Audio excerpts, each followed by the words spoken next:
Caddy was only 19 when she gave birth to little Nina, a sweet girl with big brown eyes and a soft, quiet voice. But Caddy was never ready to be a mother.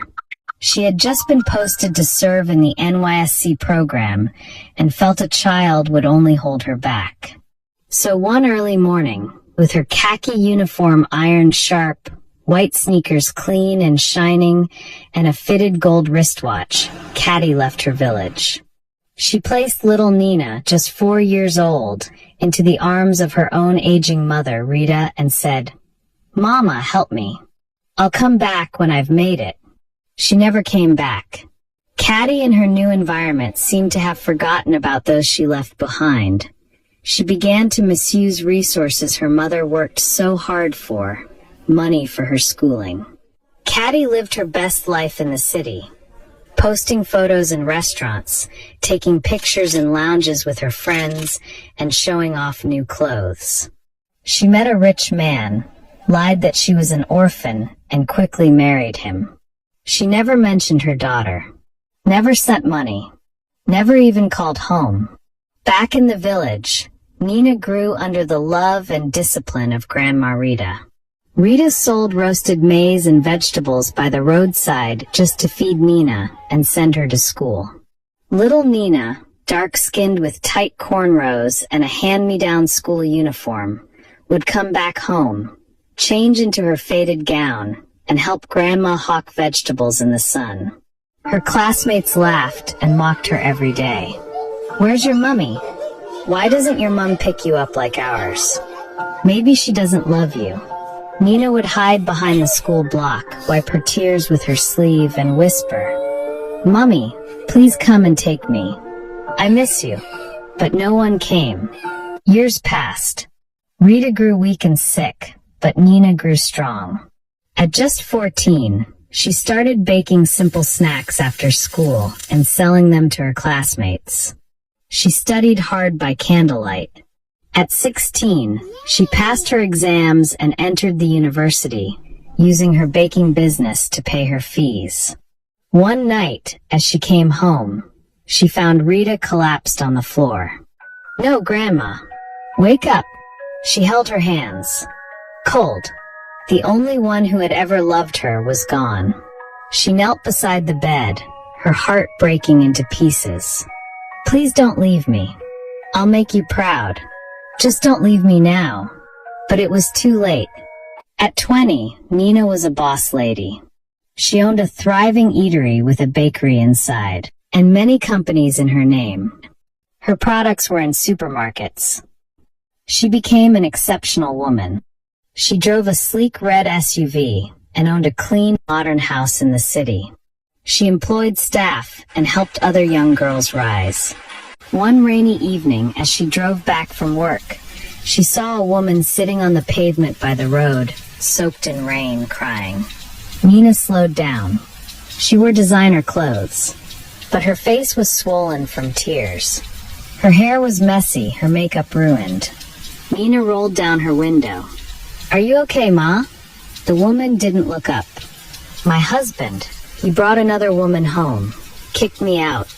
I have nowhere to go." Nina stepped out of the car and handed her an umbrella. The woman looked up slowly. It was Caddy. Nina froze. The same face from the photo Grandma kept by her bed. The same soft lips. The same brown eyes. Her heart stopped. The woman who abandoned her. Caddy stared back, confused. "Do I know you?" Nina's voice cracked. "No, you don't." She turned back to her car. But Caddy grabbed her arm. "Wait, your face, it looks familiar." Nina's voice dropped, bitter. "It should. I'm Nina, the daughter you threw away like trash." Caddy fell to her knees. "Oh my God!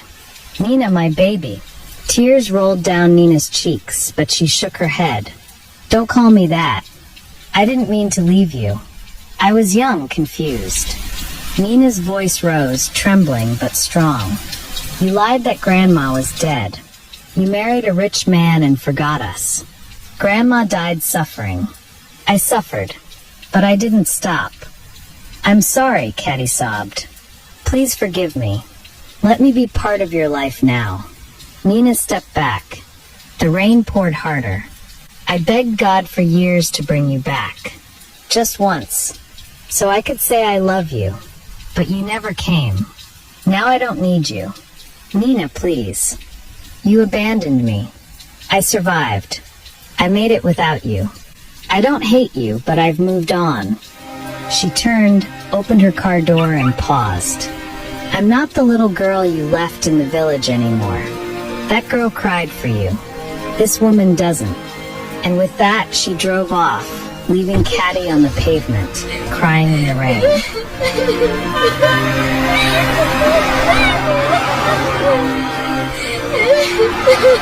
Moral lessons to be learnt from Caddy and Nina's story.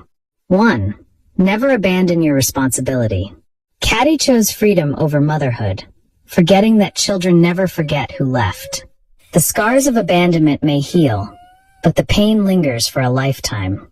2. Pain can build purpose. Nina turned rejection into fuel. She pushed through heartbreak, poverty, and loneliness, not to prove anyone wrong, but to prove herself right. 3. Success doesn't always bring closure. Even with all her achievements, Nina never found the one thing she truly longed for, her mother's love. Success can't fill the holes left by those who were supposed to care.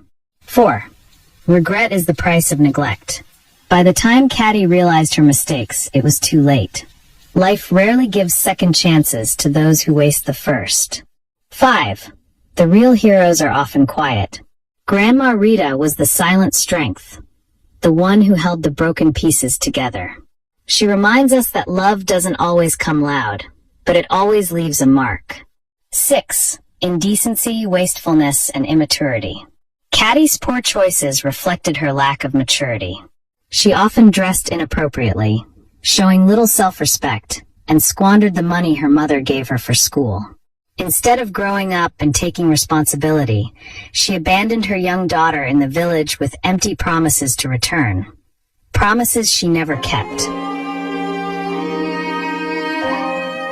Hope you enjoyed the story. What lessons did you learn from the story? Let us know in the comments section. If you loved this story and would love to support us, support by clicking the subscribe button now, and also get notified when we upload a new story. See you in the next one.